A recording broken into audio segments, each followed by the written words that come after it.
చిట్ట చివరికి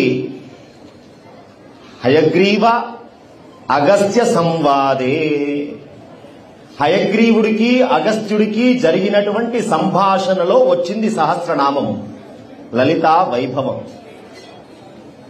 అమ్మవారి యొక్క తత్వం గురించి ప్రశ్న చేస్తూ, అనేక విషయాలు ప్రశ్న చేస్తూ, అమ్మ లలితా పరమేశ్వరిగా వచ్చింది అన్నారు కదా, ఆ అమ్మ యొక్క వైభవం గురించి వివరించండి అని చెప్పి అగస్త్య మహర్షి అడిగితే ఆ అమ్మ యొక్క వైభవం చెబుతున్నారు సాక్షాత్ నారాయణమూర్తి హయగ్రీవ రూపి.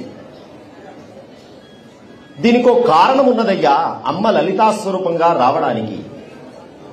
పూర్వము శంకరుణ్ణి కొంచెం మభ్యపెట్టి మోహపెట్టి మళ్లీ శంకరుణ్ణి గృహస్థాశ్రమంలోకి రప్పించి పార్వతీదేవితో పెళ్లి చేయించి ఆ పుట్టే పిల్లవాడితో తారకుడనేటువంటి ఒక రాక్షసుని సంహారం చేయించడం కోసం ఒక పెద్ద ప్రణాళిక ప్రారంభమైంది దేవతల దగ్గర. తారకాసుడని ఒక రాక్షసుడు, వాడు ఒక వరం కోరుకున్నాడు బ్రహ్మదేవుణ్ణి. ఏం వరం? శంకరునికి పుట్టేటువంటి పిల్లవాడి చేతిలో నేను చావాలి అని. బ్రహ్మదేవుడు తథాస్తు అన్నాడు.